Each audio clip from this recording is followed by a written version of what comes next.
Salam, hörmətli abituriyentlər.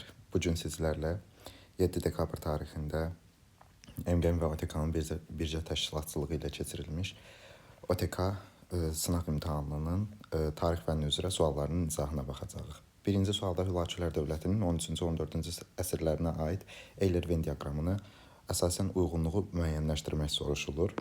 Məlumdur ki, Hülakülər dövləti və Teymurilər dövləti bir-biri ilə eyni müddətdə mövcud ola bilməzlər. Hülakülər dövləti 1258-1357-ci illərdə mövcud olmuşdu, lakin Teymurilər dövləti 1370-ci ildə yaranmışdı. A variantını bütün bəndlərdən silmək lazımdır. Çobani əmirləri tərəfindən idarə olunması 1338-ci ildən 1357-ci ilə qədər Hülakülər dövlətinin tarixinə aiddir. İkinci hissəyə B-yi, kəndlərin öz yaşayış yerlərinə təhkim olunması 1303-cü ildir, Qazanxan tərəfindən həyata keçirilibdir, 14-cü əsrə düşür. İkinci hissəyə həmçinin C-yi, Şirvanşah Axıstanın Hülakü xan tərəfindən asılı hala salınması 13-cü əsrə 1-ə D-yi, Qızıl Ordu dövləti ilə isə mübarizə 100 ildən çox müddətdə Hülakülər dövlətinin təqribən yarandığı vaxtdan həm 13-cü əsrdə, həm 14-cü əsrdə mübarizə aparıldığına görə ortaq cəhət olaraq da E variantını götürməliyik. Birinci sualda düzgün cavab olacaq A variantı. Şirvanşah 1-ci Fəribüzdən fərqli olaraq 3-cü Mənüçöhür Böyük Səlcuq dövlətinin asılılığında olmayıb.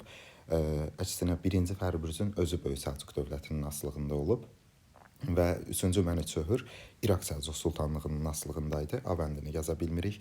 Gürcü Çarı 4-cü Davidlə ittifaq qurmuşdu. Bəli, Səlcuq türkləri ilə dostluq münasibətlərini kəsən 3-cü Mənüçöhür Gürcü Çarı 4-cü Davidlə ittifaq qurmuşdu.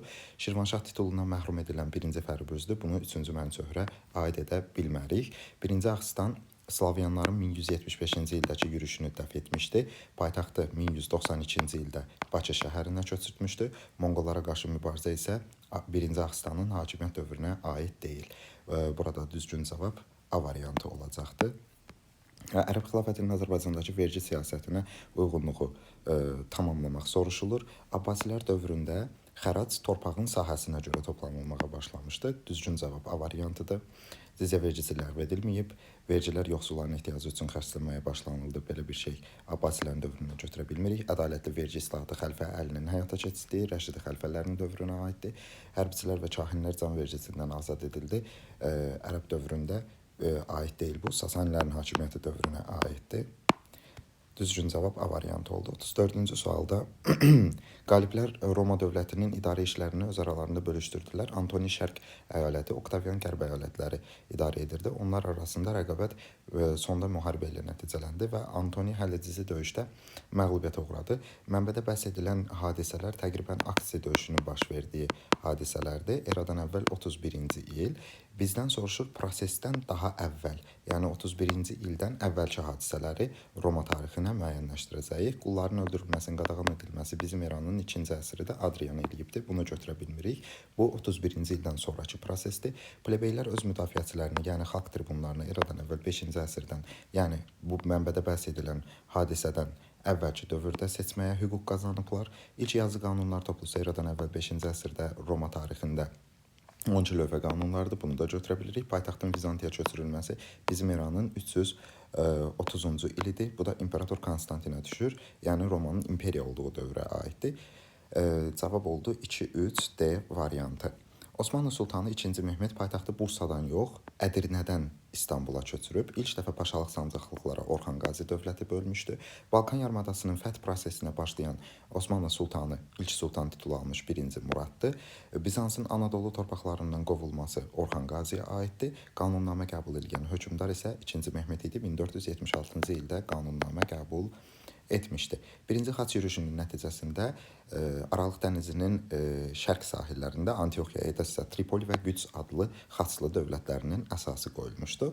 2-ci yüzilliyin əvvəllərində Hindistan, təqribən eradan əvvəl 180-cı ildə, eramızın 3-cü yüzilliyin əvvəllərində isə Çində, məhz Hindistanda Aşokanın ölümündən sonra eradan əvvəl 180-cı ildə Hindistanda vahid dövlət ayrı-ayrı dövlətlərə parçalanır. Eramızın 3-cü əsrin əvvəllərində isə Sarsarqılar üsyanından dərhal sonra Çindəki vahid dövlət quruluşu pozulur və ərazi ayrı-ayrı dövlətlərə parçalanmış olur. Oxşar cəhət B variantı olmuş olacaq. 15-ci əsr Azərbaycandakı dövlət idarəçiliyinə aid doğru ifadəni müəyyən etmək soruşulur. Hökmdarın yanında vəzifə tutan əyanlardan ibarət qapalı tipli məşvərətçi orqan Ali Divan adlanırdı. Elə A variantı düzgündür. B variantı Qəbalə adlı icazə sənədi 9-11-ci əsrlərə aiddir. Baskaklar Qızıl Orda dövlətinin tarixi ilə bağlıdır. Azərbaycana aid deyil.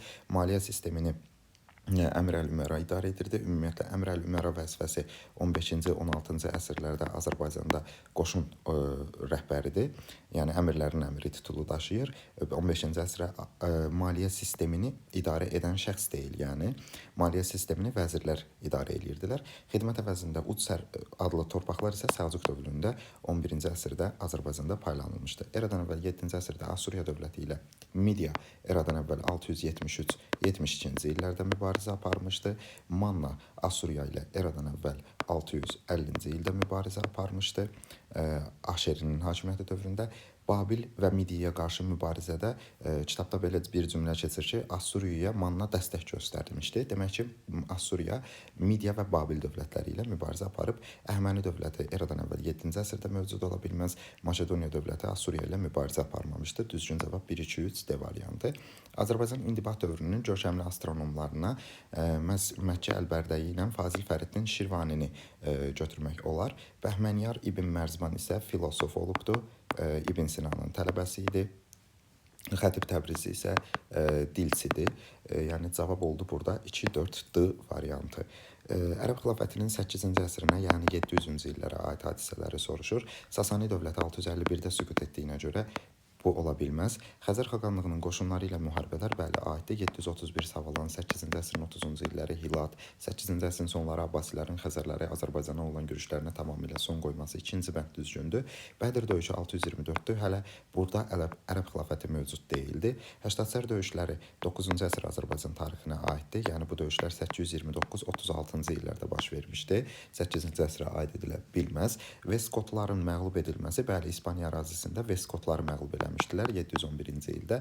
5-ci bənddə düzgündür. Düzgün cavab D variantı olmuş olur.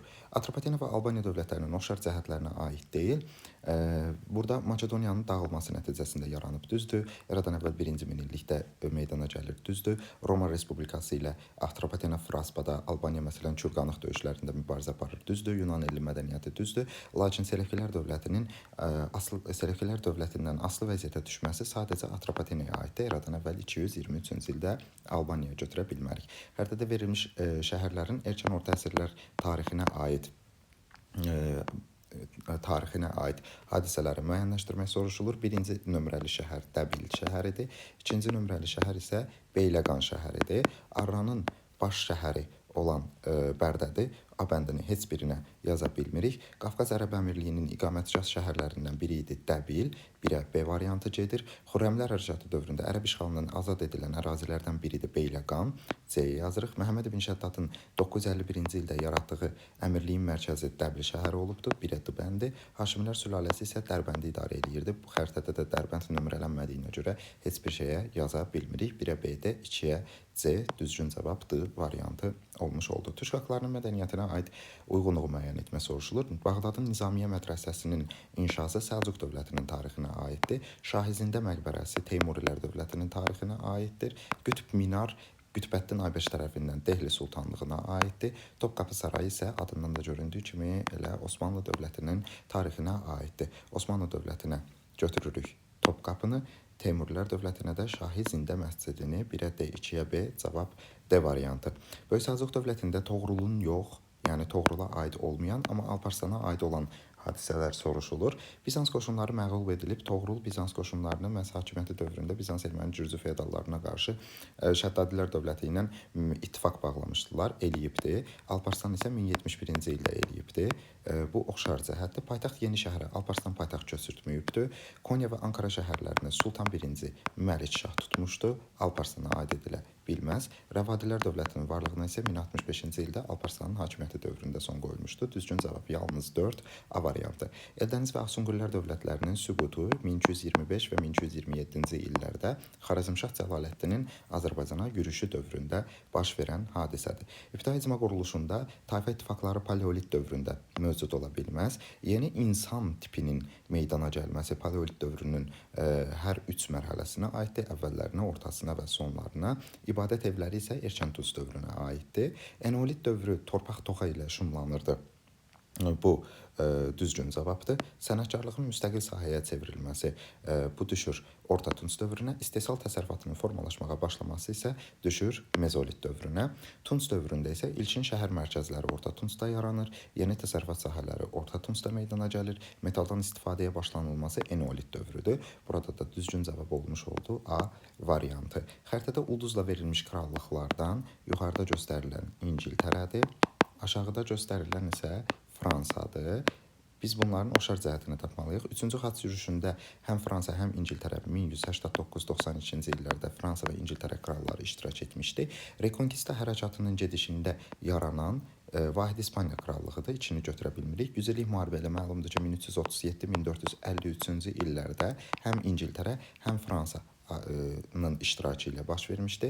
Avropada vəba epidemiyası 14-cü əsrdə həm Fransada, həm İngiltərədə də yayılmışdı. Verdi müqaviləsi nəticəsində meydana gələn dövlətlər Fransa, Almaniya və İtaliya dövlətləridir. Məlumdur ki, burada xəritədə İngiltərə verildiyinə görə biz onu oxşar cəhət kimi götürə bilmirik. Düzgün cavab olur A variantı. Növbəti sualımız 49. Verilmiş şəhərlərin paytaxtları rəqəmlərlə göstərilmiş 10-11-ci əsrlərdə mövcud olmuş dövlətləri soruşur. İkinci nömrəli şəhər Gəncə şəhəridir. Birinci nömrəli şəhər Təbriz şəhəridir. Azərbaycan torpaqlarının vahid halda birləşdirilməsi, yəni Gəncə şəhərində mövcud olubdur paytaxt Şəddadilər dövləti, Təbrizdə isə Rəvvadilər dövləti. Azərbaycan torpaqlarını heç bir dövlət, bu iki dövlətin heç biri vahid halda birləşdirilməyib. Gürcü Xəzərlərə qarşı mübarizəni Fəzl ibn Məhəmməd aparmışdı, Şəddadi hökmdarı. İkinci bəndə B yazırıq. Vəhsudan Oğuzların 1028-ci ildə Təbrizdə məskunlaşmasına icazə vermişdi. C yazırıq. İlk dövrdə Bərdəmirliyi kimi meydana gəlmişdi heç biri. Səlcuq Sultanı Məlikşahın dövründə 1088-ci ildə müstəqilliyinə son qoyulan isə Gəncə, yəni Şəddadilər dövlətidir. 1-ə C-yə, 2-yə B bəndi olmuş oldu. Mətn verib bizə 50-ci sualda və birinci mətndə bəhs olunan adam İmperator Bizans İmperatoru Justiniandır. İkinci mətndə bəhs edilən adam isə Böyük Karldır. Frank dövlətinin özünün ən güclü dövrünü yaşadığı Böyük Karl və bu hökmdarların oxşar cəhətlərini soruşur. Ərəb xilafəti ilə diplomatik münasibətlərin qurulması sadəcə Böyük Karla aiddir. Sasani dövləti ilə sülh müqaviləsinin bağlanılması sadəcə Justiniana aiddir. Pireneya yarımadasında ərazilərin keçirilməsi və İtaliyanın bir hissəsinin dövlətə birləşdirilməsi isə hər iki hökmdara aid oxşar xüsusiyyətdir. Düzgün cavab 3, 4. 51 nömrəli test tapşırığında Sultan Səlim və Sultan Süleymanın ortaq cəhətini soruşur. Misir Məmlük Sultanlığına yürüş edilməsi 1517 Səlimə aiddir sadəcə. Fransız tacirlərinə imtiyazlar verilməsi 1535-ci il müqaviləsi Süleymana aiddir. Səfəvi dövləti ilə mübarizə həm Səlimin dövründə, həm də Süleymanın Azərbaycana 34, 35, 48, 54-cü il yürüşlərini etməsi ilə bağlı olaraq hər ikisinə aiddir. Aqoynu dövləti ilə bu hökmdarlar eyni dövrdə Aqoynu dövlətini görə bilməzlər. Çünki bu hökmdarların hakimiyyəti dövründə Aqoynu dövləti artıq süqut etmişdi. Dövlətin paytaxtının Yeni şəhərə köçürülməsi də axırıncı dəfə 2-ci Mehmetə aiddir. Bu hökmdarlara aid deyil. Teymurilər dövlətindən fərqli olaraq Böyük Monqol imperiyası və Dehli sultanlığına aid xüsusiyyəti soruşur. Yəni Teymurilərdə olmasın, Monqol dövlətində olsun və Teymurilərdə olmasın, Dehli sultanlığında olsun. Böyük Monqol imperiyası Çini işğal edə bilib, amma Teymurun Çinə hücumu zamanı vəfat etməsi Teymurilər dövlətinin Çini işğal edə bilməməsinə səbəb olmuşdu. Mərkəzi Asiyanı özünə birləşdirmişdi. Həm Teymurilər birləşdirib, həm Monqol imperiyası birləşdirib, qanunlar toplusu yaratmışdı. Elə Əmir Teymur da qanunlar toplusu yaratmışdı.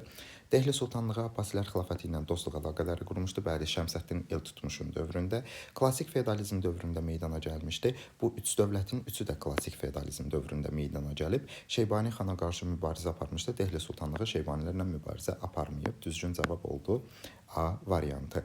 və hadisə nəticə əlaqələrinin doğru göstərildiyi bəndləri müəyyən etmək soruşulur. Teymurlər dövlətinin qonşuluğunda yeni bir dövlətin yaranması, Əbu Səidin Aqoynular üzərinə yürüş etməsi, bəli 1468-69-cu illərdə Əbu Səid Aqoynu dövləti üzərinə yürüş eləyib. Əpər sazişi Qaraqoynunun yox, Aqoynu dövlətinin iki hissəyə parçalanmasına səbəb olur.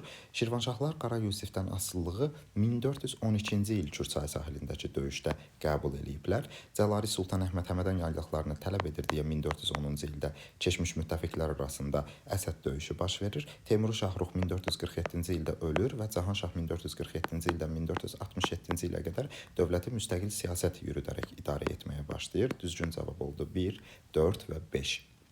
Erkən orta əsr türk dövlətləri tarixinə aid xronoloji ardıcılıq Muğan xaqanının Çini asılı hala salması 6-cı əsrin 60-cı illərinə, yəni 560-lara düşür.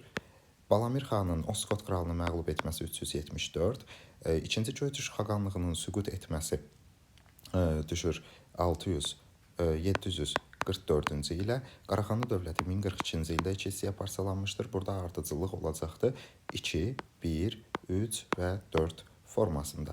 Yunanistan və Romaya aid oxşar cəhətlər və vətəndaşlar vəzifə tuta bilirdilər. Hər ikisində Senat Yunanistanda mövcud olmayıb. Makedoniya, Yunanistan və Makedoniya-Roma müharibələri var. Dori tayfalarının yürüşü sadəcə Yunanistana, Əhəmənilər tərəfindən ərazisinin bir hissəsinin işğal edilməsi isə sadəcə Yunanistana aid xüsusiyyətdir. Şirvanşahlar və Atabəylər dövlətlərinin 13-cü əsrin birinci yarısına, yəni 1201-1250-ci illər tarixinə aid xüsusiyyət istənilir. Ali Monqol xaqanlığının tərkibinə daxil edilməsi Azərbaycan edilib, Şirvanşahlar da edilib. Sadəcə Atabəylər dövləti Azərbaycan Ali Monqol xaqanlığına tərkibinə daxil ediləndə 1239-cu ildə mövcud deyildi. Monqolların birinci yürüşü 1220-ci ildən 22-ci ilə qədər hər iki dövlətə olub. Qızıl Orda dövlətindən mübarizə 13-cü əsrdə 13-cü əsrin birinci yarısında Atabəylər və Şirvanşahlara aid götürülə bilməz. Azərbaycan vahid halda bölüşdürülməsi sadəcə Atabəylərə aiddir. O da dövr olaraq teslim verdiyi vaxtda uyğun gəlmir. Xarəzmşah Cəlaləddinin yürüş etməsi isə 1225-ci ildir. Hər ikisinin oxşar xüsusiyyətidir. Düzgün cavab 2, 5. Sülh müqavilələrinə uyğunluğu müəyyən etmək soruşulur. Vahid İspaniya dövləti Rekonkistanın gedişində yaranmışdı. Almaniyada Katolik kilsəsinin bölünməsi rəsmi olaraq qəbul edilibdir Augsburg sülh müqaviləsində. Kalvinizm Fransada dini etiqad olaraq rəsmiləşdi dini müharibələrdən sonra. Avropada dünyaviliyin güclənməsi Vestfaliya 30 illik müharibənin nəticəsindədir. Dənizlərdə siyasi üstünlük İspaniyadan İngiltərəyə keçdi. Bu məğlub edilməz armadanın məğlub edildiyi döyüşdür. Burada sadəcə cavab 1-ə B, 2-yə D formasında olur. Bizə mətn verib, mətndə Albaniya dövlətinə 8-ci əsrin 3-cü rübündə demək Xəzərlərin yürüş etməsinin haqqında danışır və mətndə bəhs olunan Alban hökmdarının, yəni Cavanşirin Böyük Karl'la oxşar cəhəti, xarici siyasətə aid oxşar cəhəti soruşulur. Cavanşir də məlumdur ki, Bizansla diplomatik münasibətlər yaradıbdır 654-cü ildə. Həm də Böyük Karl da Bizansla diplomatik münasibətlər yaratmışdı. Hər ikisinə aid oxşar xarici siyasətdir. Həmçinin Cavanşir də ərəblərə qarşı mübarizənin mənasız olduğunu başa düşərək ərəb xilafətinə 667-70-ci illərdə Əməvi xəlifəsi Muaviyyə ilə görüşə getməsi, həmçinin Böyük Karlın da xarici siyasətdə ərəblərlə diplomatik münasibətlər yaratması hər ikisi üçün oxşar cəhət hesab edilə bilər. Mənbədə bəhs edilən sülh, yəni 665-ci ildə 7-ci əsrin 60-cı illərinin ortalarında Albaniya dövlətinə hücum etmiş Xəzərlər məlumdur ki, Cavanşirin üzərində qələbə qazanırlar və o zaman bir sülh imzalanır. O sülhün mənbədə verilməyən nəticələrindən ikisini yazmaq soruşulur. Mənbədə demək hansı ki, mənbədə burada görüş baş tutdu və Alban hökmdarı vassallığı qəbul edir. Yəni bu sülhün bir nəticəsi burada yazılıbdır. Biz artıq bunu cavab olaraq yaza bilmərik və biz cavab olaraq yazmalıyıq. Xəzərlər əvvəlki yürüşlərində apardığı əsirləri, mal-qaranı və qəniməti geri qaytarmalıdılar. Mal-qara əsirlər və qənimətlər geri qayıtmalı idi. Xəzər xaqanlığı bunları geri qaytarmalı idi. İkinci olaraq yazmalıyıq ki, nicah diplomatiyası haqqında razılıq əldə olunmuşdu və Cavanşir Xəzər xaqanının qızı ilə evlənməli idi. Mənbədə bəhs olunan Albaniyaya hücum edən dövlət də Xəzər xaqanlığıdır. Burada Xəzər xaqanlığı yazmalıyıq. Belə hörmətli abituriyentlər, sağ olun, salamat qalın.